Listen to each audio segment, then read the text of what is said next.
Two of the world's most important energy routes are becoming harder to navigate and monitor. Iran says the Strait of Hormuz will remain closed until the United States meets a sweeping list of demands. Near Oman, a major oil spill is spreading towards environmentally sensitive coastlines, and in the Red Sea, tankers carrying Saudi oil are switching off their tracking signals to avoid Houthi attacks. Here is the latest from the deepening maritime crisis. Iran's new security chief, Mohsen Rezai, says Tehran will not reopen the Strait of Hormuz until the United States ends the war and its naval blockade, releases frozen Iranian assets, and agrees to a regional ceasefire that includes Gaza and Lebanon. The message came shortly after Rezai met China's ambassador to Iran. Tehran says a possible agreement with Oman over safe passage through the strait would be a separate technical arrangement that would leave its wider dispute with Washington unresolved. The Strait of Hormuz connects the Gulf to the Arabian Sea and one of the world's most important energy choke points. Its closure has disrupted shipping and increased pressure on global oil markets. Iran and the US reached an interim agreement in June, but the process collapsed amid alleged violations by both sides. Mediators, including Pakistan and Qatar, are now trying to revive diplomacy with the agreement's 60-day period approaching. But neither side appears ready to step back. US President Donald Trump claims Washington has total control of the strait through what he calls a wall of steel. Well, it's open now. We're taking a lot of ships. It's open now. Look, the only one that has control of the Strait of Hormuz right now is the United States Navy. We have a blockade that's been infallible. It's a steel wall. And we let people in that we want to let in, and those people come in. They've been coming in and they're going out. So it's actually open now. We do not let them go into Iran.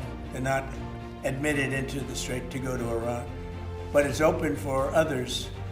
Now, a little bit complex because they will, on occasion, drop a mine, and we find the mines. You know, we've mine swept the entire strait, as you probably maybe heard, maybe you didn't hear, but we control the strait 100%. Iran says there has been no progress on persuading Washington to return to the interim agreement or establish a new time frame. The rhetoric is becoming increasingly threatening. Iran's Islamic Revolutionary Guard Corps has warned that further attacks could place energy networks, power plants, and internet-linked infrastructure at risk. Iranian commanders also claim the country is producing ballistic missiles and drones faster than it is using them. Those claims could not be independently verified. Tehran is also reorganizing its military leadership.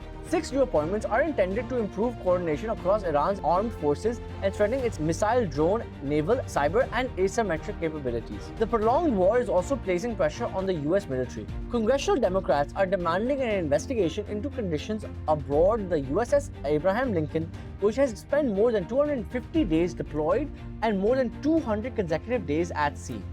The aircraft carrier left California in November for South China Sea, but was later redirected to the Middle East before US-Israeli attacks on Iran began in February. Lawmakers cited reports of food shortages, contaminated water, broken toilets, moldy showers, and shifts lasting up to 16 hours without days off. They also raised alarm over deteriorating mental health and reported suicide attempts among roughly 5,000 sailors and Marines on board. The US Navy has not yet publicly responded to these allegations. The crisis is also causing severe environmental damage. A major oil spill off Oman has now reached the mainland. Oil from the tanker Caroline Benzingi has polluted up to 40 kilometers of coastline around Ras Mandraka. Authorities expected to raid Masra Island, threatening another 10 to 20 kilometers of coastline. The vessels have been stranded near Oman's Haliyat Island since June 8th, after its crew reported a suspected explosion. The cause remains unclear. Omani authorities estimate that the spill covers roughly 400 square kilometers, although environmental groups believe it could be significantly larger. The affected region includes sensitive maritime habitats used by sea turtles and other wildlife.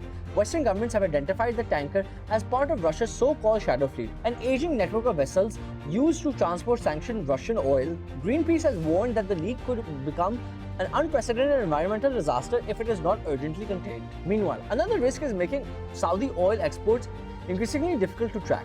Tankers loading crude at the Saudi port of Yanbu are switching off their automatic identification system, or AIS, to avoid detection and possible attacks by Yemen Houthis. The Houthis declared a maritime embargo on Saudi Arabia in July and have since claimed attacks on Saudi-linked tankers and energy facilities.